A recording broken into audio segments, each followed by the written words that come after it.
Welcome, guys. It's another episode of Fight Fan TV Live. It's Danny Glover, and today I'm joined by the former world champion, American Idol, Tevin Farmer. What How's it going, up? man? What up? What Come on. up? All good, man. All good. How So, you yeah, doing? man, how you been? I've been good, man. Just living, taking it easy, working hard. Good, good, good. All right. So, yeah, we're going to let I know the UK public are quite familiar with you, but for those who might not be, we're just going to go through your journey, your story. So we normally like to take it back to the beginning, let the people know where you're from, yeah, and what your childhood was like. Well, I'm from Philadelphia. From Philadelphia, PA, America. um, What part? but North Philly, West Philly? North Philly.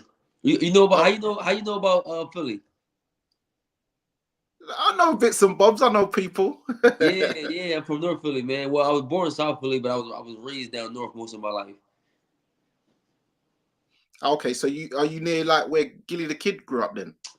Well, the North that's North Philly too, but he's more like on the other side. I'm like near Temple. He's like near Temple Hospital. I'm like near Temple College and stuff. Okay, okay. Yeah, so what was it like growing up in Philly, like in I North mean, Philly? it was for. I mean, for most people, they say it was dangerous. I mean, Philly is dangerous, but it was cool, man. It wasn't too crazy back then when I was coming up. Of course, bad things always happen, but running around as a kid man. Listen, my mom used to always say, "Your fun gonna run out," and fun definitely run out. I just remember Oh, as a kid, man. I ain't fight a lot, but I fought some. Um, I was beating people up all the time. okay, okay. So so what was school life like then? What was you like in school? I went to Strawberry Mansion. I graduated high school.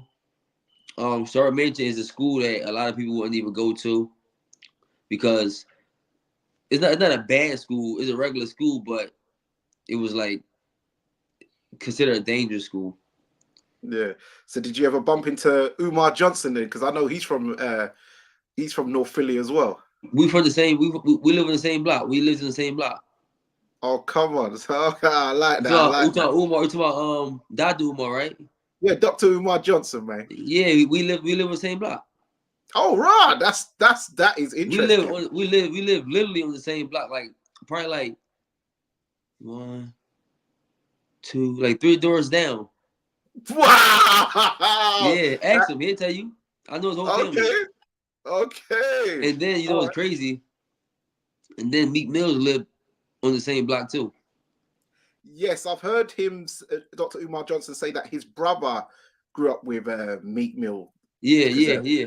Umar's a bit older, but he said his younger His brother, brother. my friend. Okay. He older than me Uh, though. okay. Yeah, yeah, yeah. That Yeah, is interesting. that's So crazy, right? Small world. small world. Yeah, that is interesting. So yeah. So what type of student was you like? Was you like in the top set, middle set, lower set? What you mean?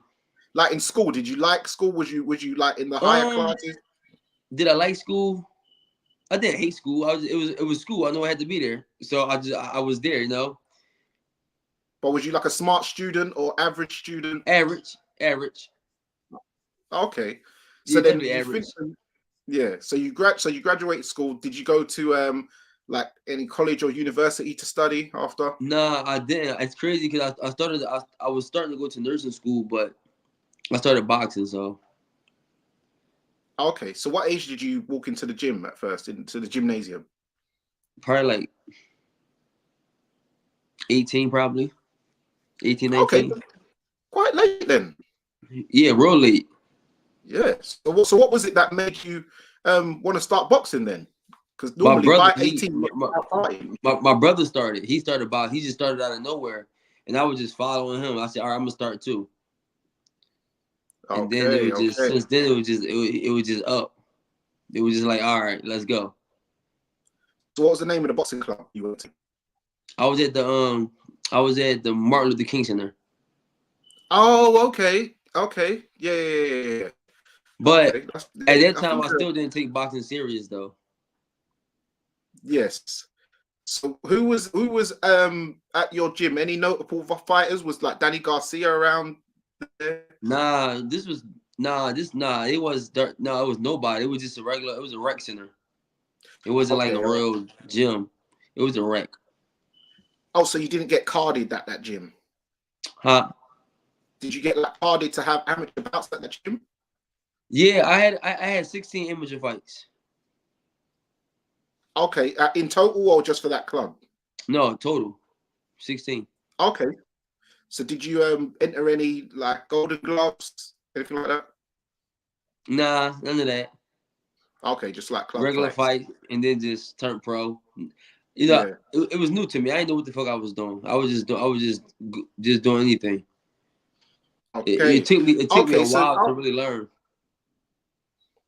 all right. So then you decided to turn pro because what age was you by then? 20? 21. 21, yeah. No, Because 20. I was turned yeah, 21.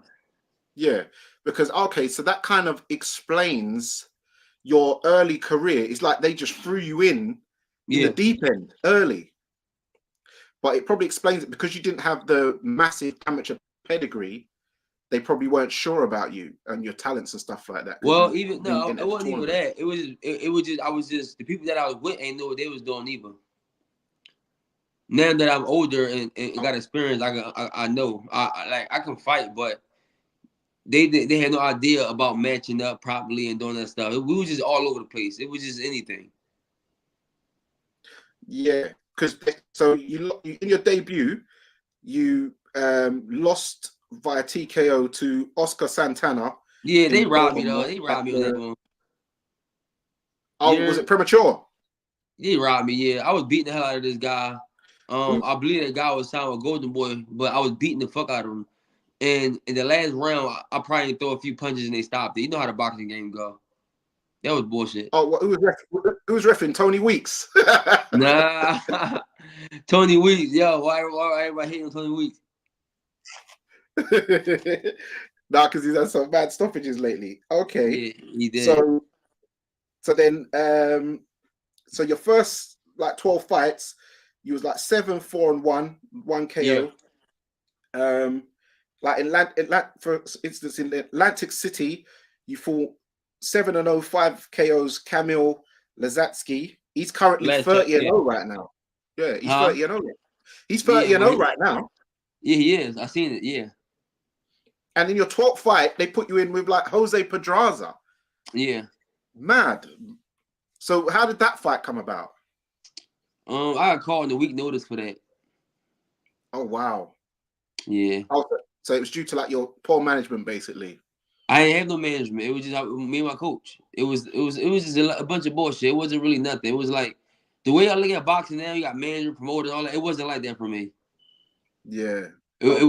was just a kid fighting with a coach, and we none of us knew what we was doing. We just taking fights. Okay. But then you went on a 24 win streak. And so what was it that you think changed after you started off at like 7-4-1? What changed where you went on this? What made you go on this trajectory of a 24 win streak? What was it that changed? Well, well, by the time I got to 12 fights, I started understanding the game. I Okay. started understanding the game, understanding that you gotta get matched very well, and you gotta do certain things to make it to the next level. Before I thought it was just getting in there fighting. That's it. So by the time I really knew, by the time I understood the game, I already had 4 losses, right? So my last loss was October 2012. Before I went on my win streak. Um, a friend of the family, which is he owned like a lot of car collision centers here. I started talking to him, and he started helping me as far as managing me, and he had the finances. So I taught him the game. Basically, I told him how it works, what to do, what not to do, how you build a fighter, and things like that. And then he just started learning on himself, and he just started putting money behind me, and we started getting the fights that we need and stuff like that. So, I moved from Philly to Jersey. In January of 2013, and then I got a new trainer. What part of New Jersey was it? Camden, Newark? No, hell no. Blackwood. Okay. Yeah. So what trainer was that you hooked up with? I got him now. I'm still with him. His name Raul Rivas. The one you're with now. Okay. Oh, Yeah. okay. So that changed. Okay. So then you had your first attempt at a world title in Vegas versus Yeah. no, before that, let's go No, to it was you Vegas. won your first title in 2013. The UBC International Lightweight title versus Victor Vasquez. Who Okay. Yeah. yeah, That was tell like us my about coming that. out party. That was like my coming out party. Because he was Yeah. like known, he was like a tough guy that's known all around the area and could fight. So I beat him. It was like a coming out party for me. Okay. So yeah, and he came in a pound over. Look, I've got my notes. I've been doing my Yeah, I homework. see you. I see you. I So see you. no, just so you know, I ain't looking on no box rec. I did the Nah, I homework. know, I know, I So know, I know.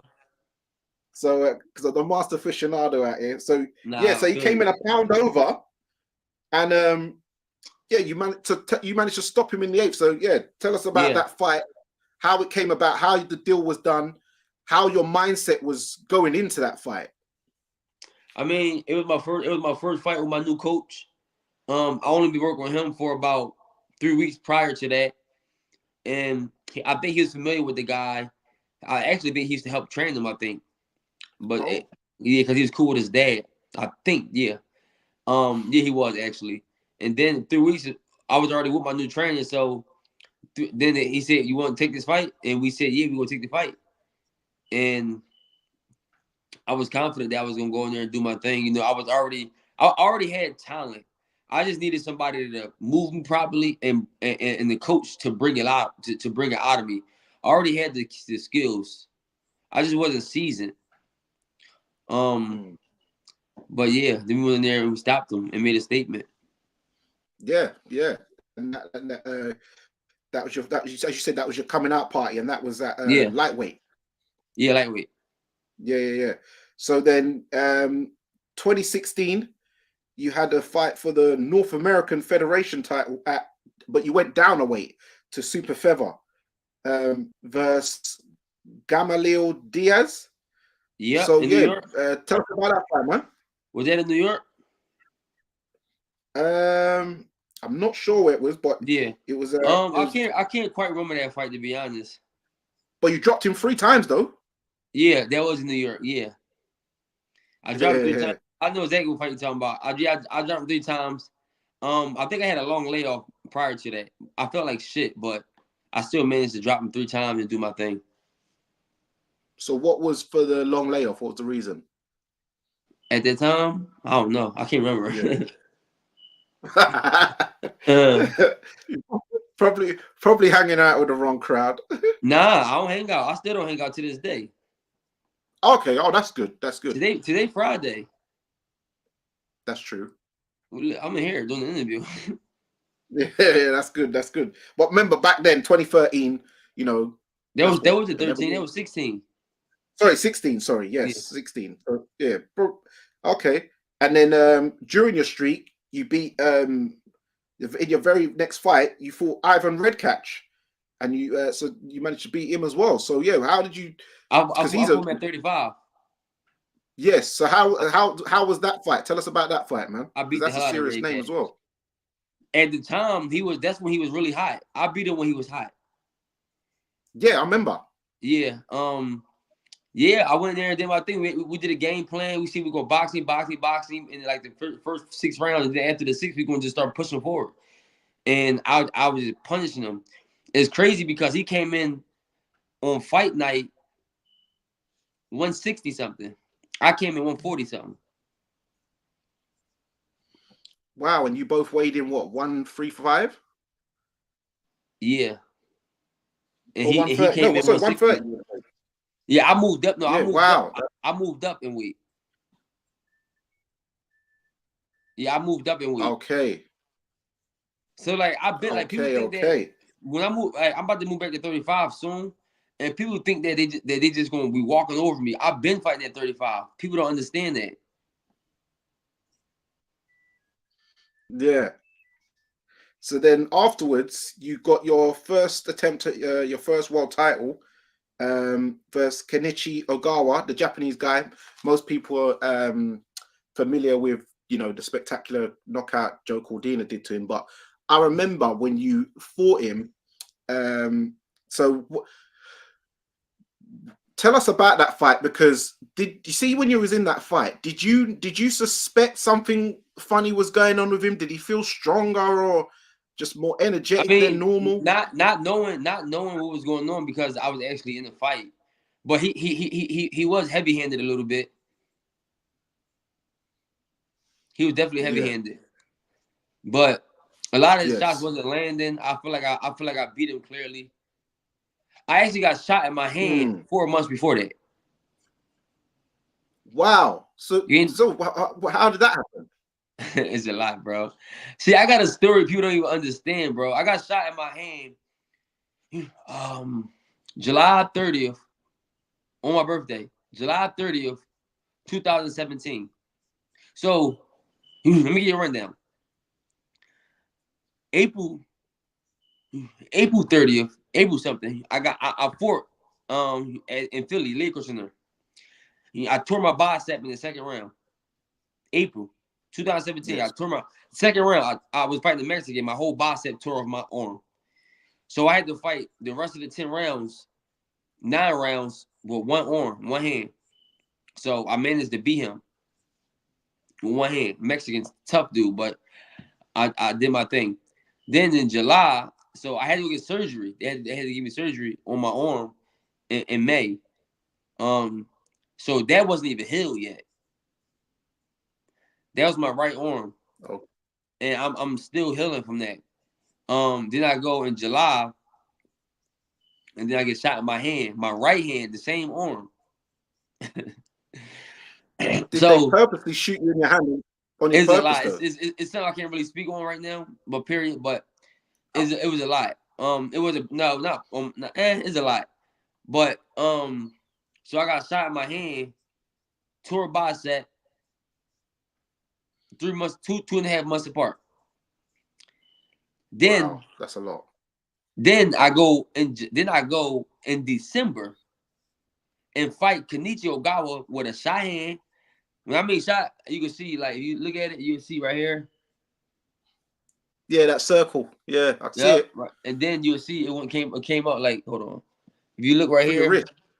see it? Yeah, through your wrist. These 2 fingers still numb. So it went through. I couldn't close my hand at all. I couldn't close my hand. My hand was stuck. So I had to go through therapy. I kept doing therapy. And by the time I got to Kenichi, which was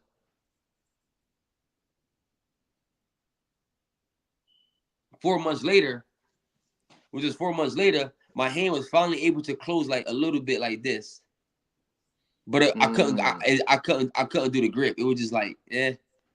But it's a world title fight, so I had to take it. I beat him. Yeah. Not only did I'm saying the world see that I beat this dude, didn't get robbed, bro. Plus, he was on the steroid. A month later in December, they calling me. Everybody blow my phone. Yo, you hear him? You hear him? I said, what? He got popped for steroids. Yes.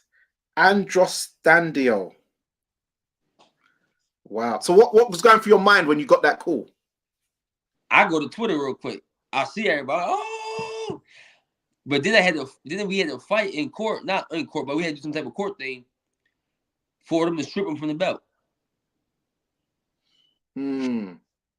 So that happened in March. Yeah, that's for the IBF. Yeah. Yeah. Wow, that's mad. So then afterwards, did your management and team sort of put in a petition for you to get another shot? Lou DiBella. So, once they stripped him, Lou DiBella them did they thing with this one. Once they stripped him, I didn't even get the title. I had to fight for it. But the thing is this, though, I had to go all the way to Australia to fight for it. Yes. When I'm like, why I go to Australia to fight? Well, I'm the one. It's a fucked up business, bro. Yeah, but at that time, Billy Dib was a good name. Yeah, but still, it's like, but who give a damn? I won the title. Yeah. I won, and he got popped with steroids, and I got robbed at the same time. So it's like, but it's cool. I went over there. Yeah, you went over there, and you know what? I think sometimes it's good when American fighters do travel because you guys get labeled sometimes with the stigma that you guys don't travel and everyone always has to travel to you. But We it don't sets have a to travel. Why we got to travel for? We the biggest. We the big like. Why do America got to travel when everything is here? Like people want to come to America to fight. You feel what I'm saying? yeah, that's true. That's But the true. thing, but the thing is this: I want to come to the UK and fight. I always Okay. wanted to. I always wanted to. Always. Yeah. So yeah, so Billy Dibb, because obviously what you did, you sort of set the presidency for what Devin Haney did more recently, went over to Australia and beat Cambosos. So Yeah. you went over there, beat Billy Dibb, um, 120, 107, 119, 108, 118, 108. So this is like unanimous to Yeah. become the super featherweight title. So when you finally heard that decision and the new, what was that feeling like for you? It was regular. It was regular. Okay. Um, I got robbed out of that feeling when I fought Kenichi. Okay. Yeah. So that was the day where I was supposed to have been amped up and got robbed. So the Billy did was just okay. All right, I won. But when I made my defenses, that's where I got my joy from. Yeah. So you said you always wanted to fight in the UK.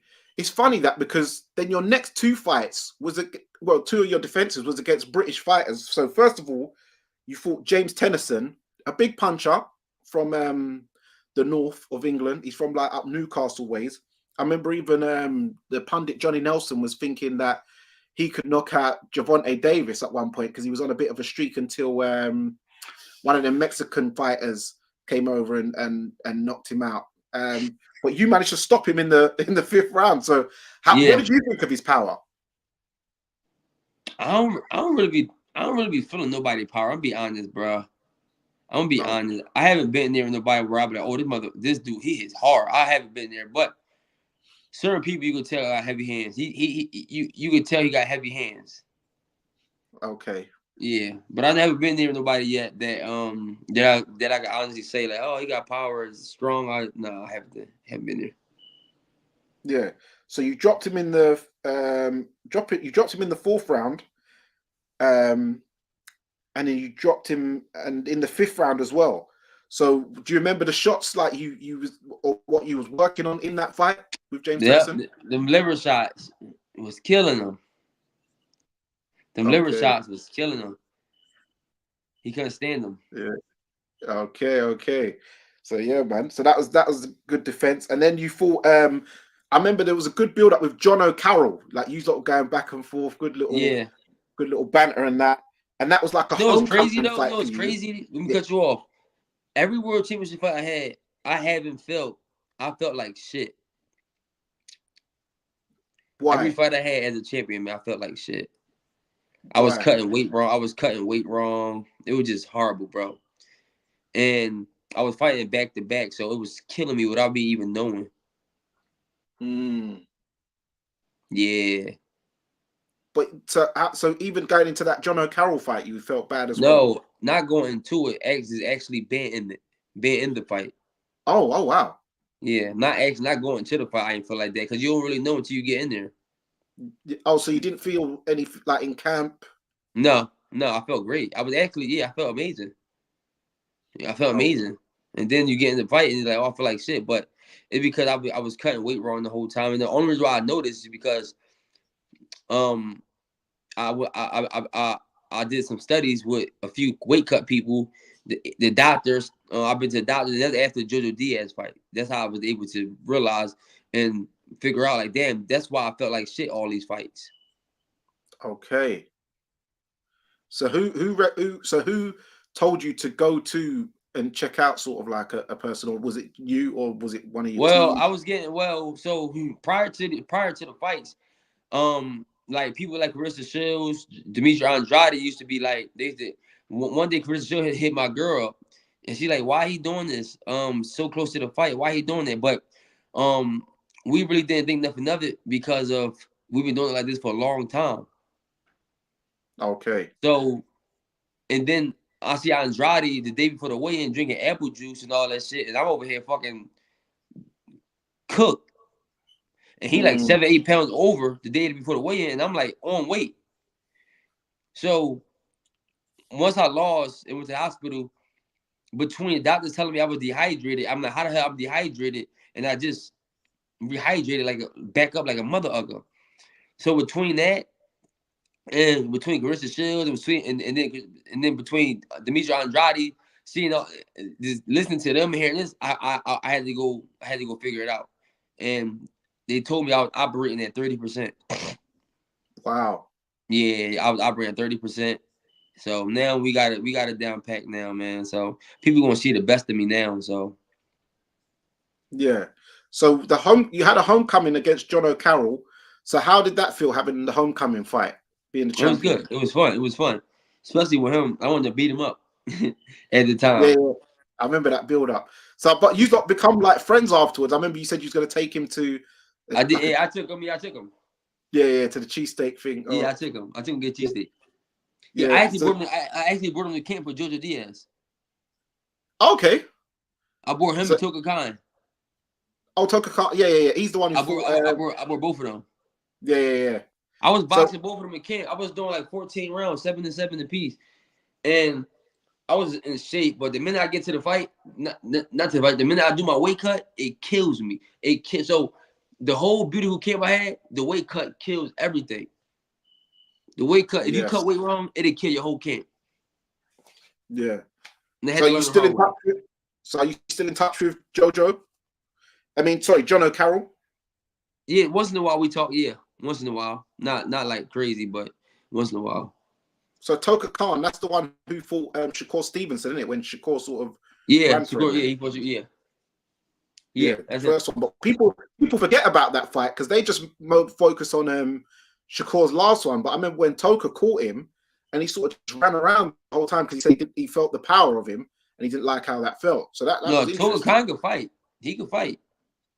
Yeah, I Toga could remember that. fight. Yeah. Yeah, no, he could fight. Toga could fight. He was a good amateur too. Oh yeah. Yeah, Toga ain't no pushover. That motherfucker fight. He was undefeated at one point for a long time. Okay. Look So him up. then, no, yeah, well, we'll do. But I remember he was a good fighter at the time. I remember seeing that fight because that was during the pandemic with Shakur. I remember that fight. No, but even before that though, Toga Khan, when he was undefeated, he was top ranked, top prospect at one point.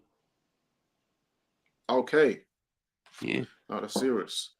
And then afterwards, you fought the relatively unknown but very good Frenchman in Gula Moon, 46-1 at the time, and he'd only lost for the European title, and he won the IBO 3 years later. So what was that fight like for you? I mean,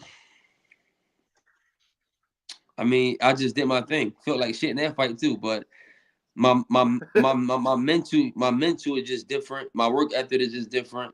So I'm able to get away with things. So I got away with it. For so long, and fighting back to back like that, it just started taking a toll on me. So Yeah, but it is what it is. It was a hell of a good fight. He came and put up a fight. I was just too much yeah, for him. yeah. So you had 4 defenses, and then you got in with Jojo Diaz.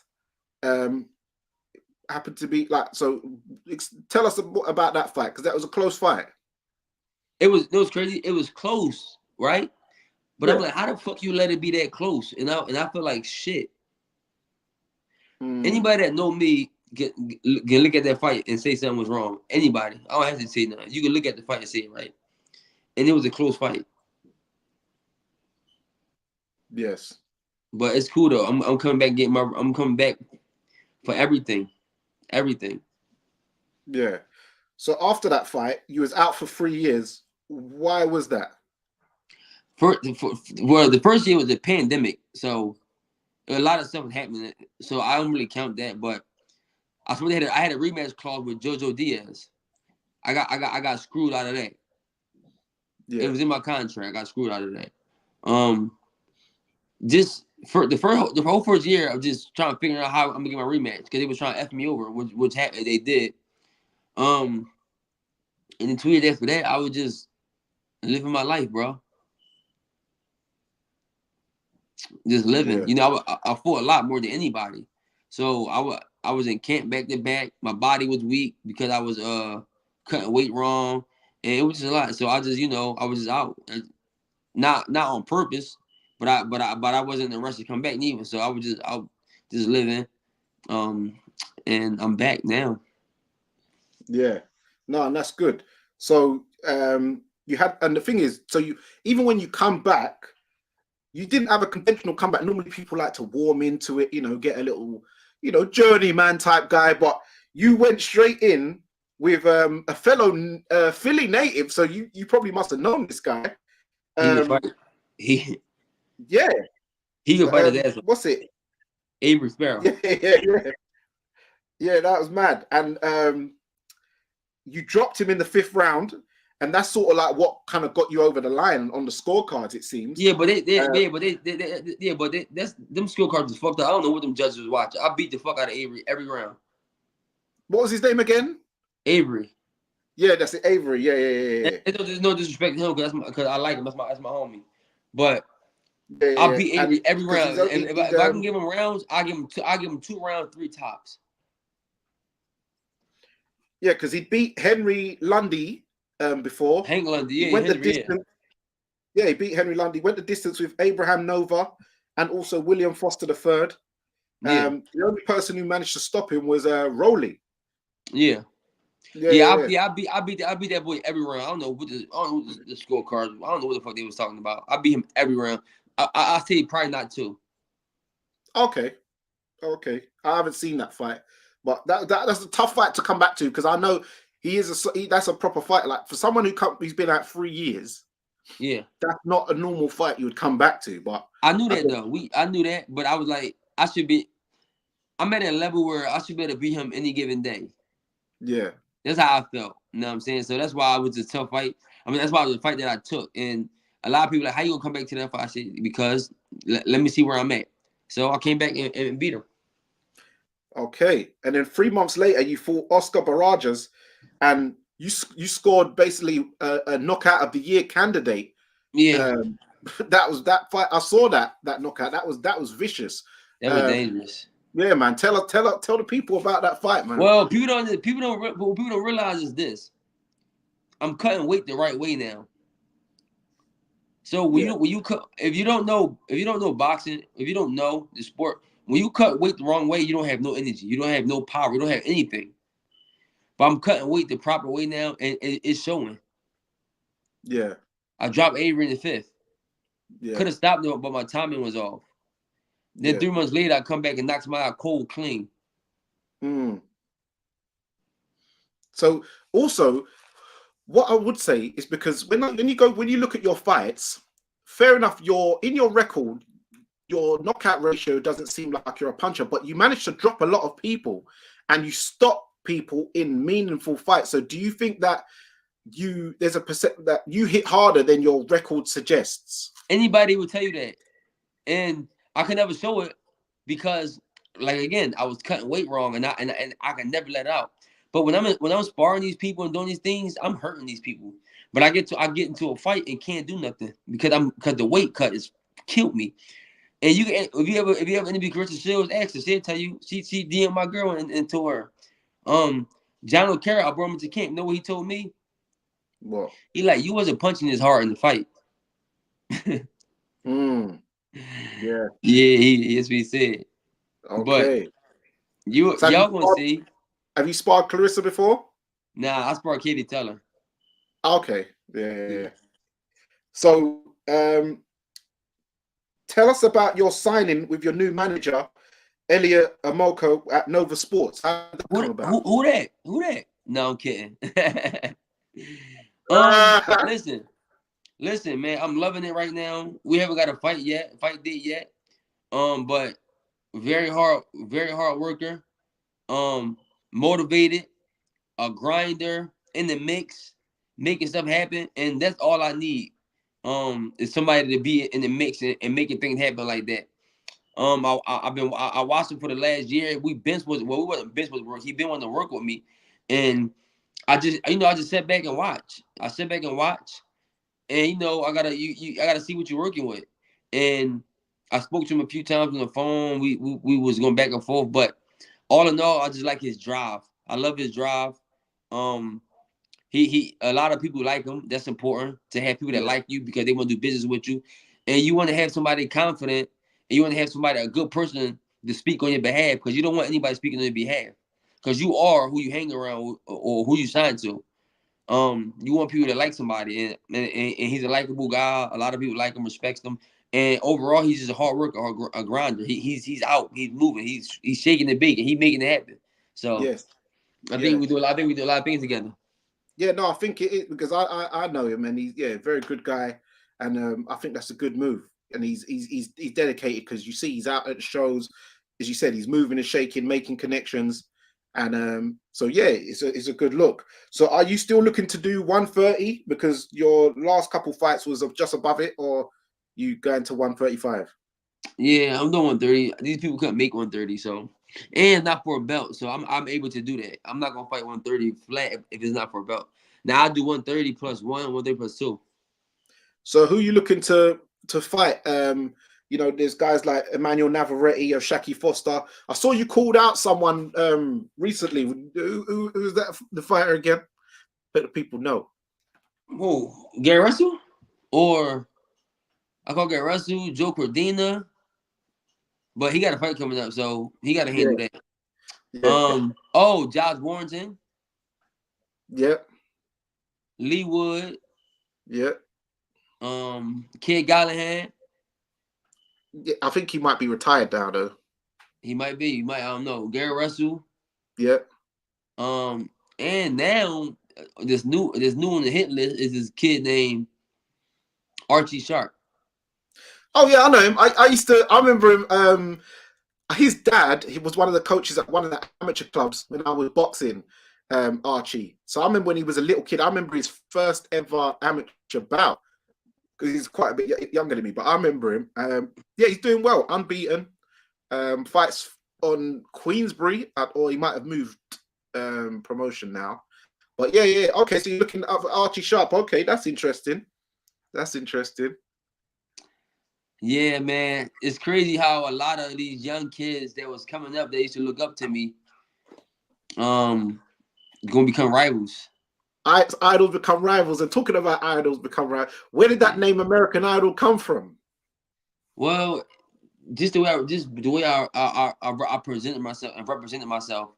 Coming up, the way I move, not like a lot of other fighters, man. They move. A lot of people, no disrespect, but a lot of them move ignorant, man. And I try to move different.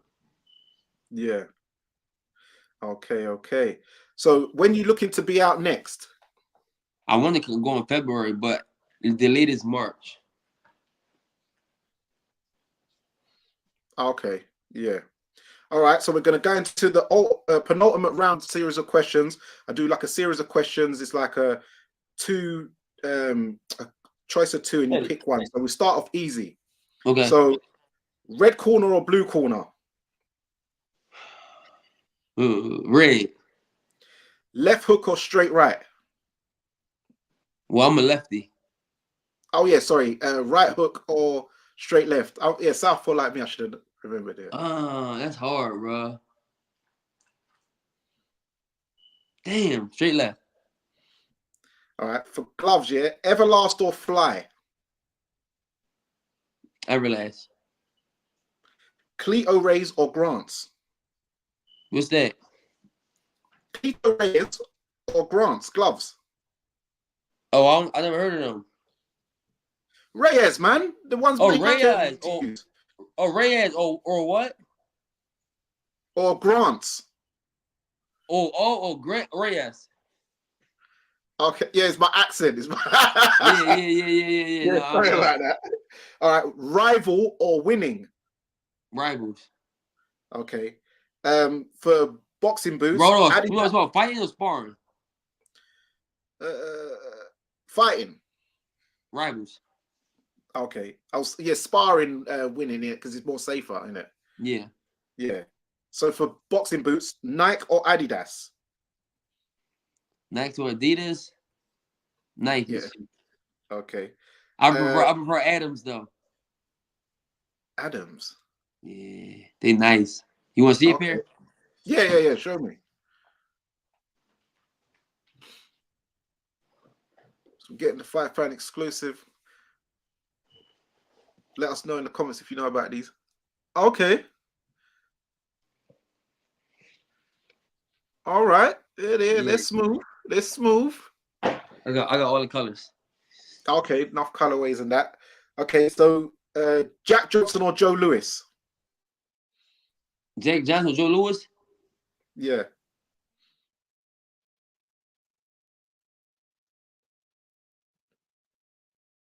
Hello? You still there? You there, champ?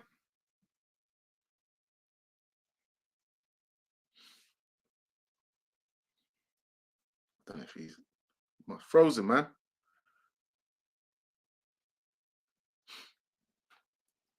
Tevin?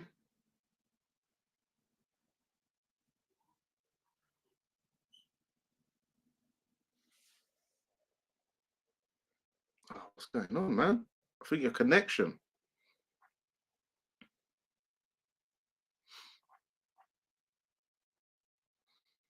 One sec. Oh, we lost him. Well, let's wait for him to come back.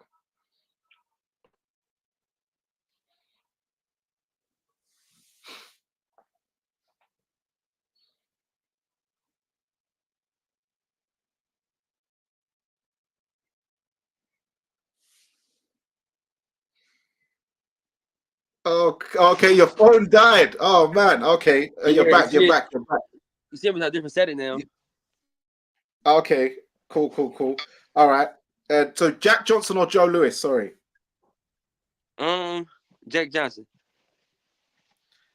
Sugar Ray Robinson or Ray Leonard? Ray Leonard, Tupac or Biggie? damn. My girl said Tupac, Nas or Jay Z? Jay Z, Michael Buffer or Jimmy Lennon Jr.? Michael Buffer. Okay. So for fights, we've got a big fight tomorrow, and Beterbiev versus Callum Smith. But if he gets past him, who do you have? Beterbiev or Bivol? Who I like, Colin Smith or Bivol?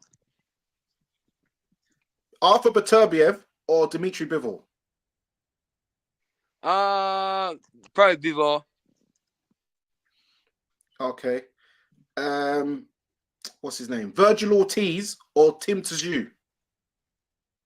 I don't watch enough of neither, so I don't know.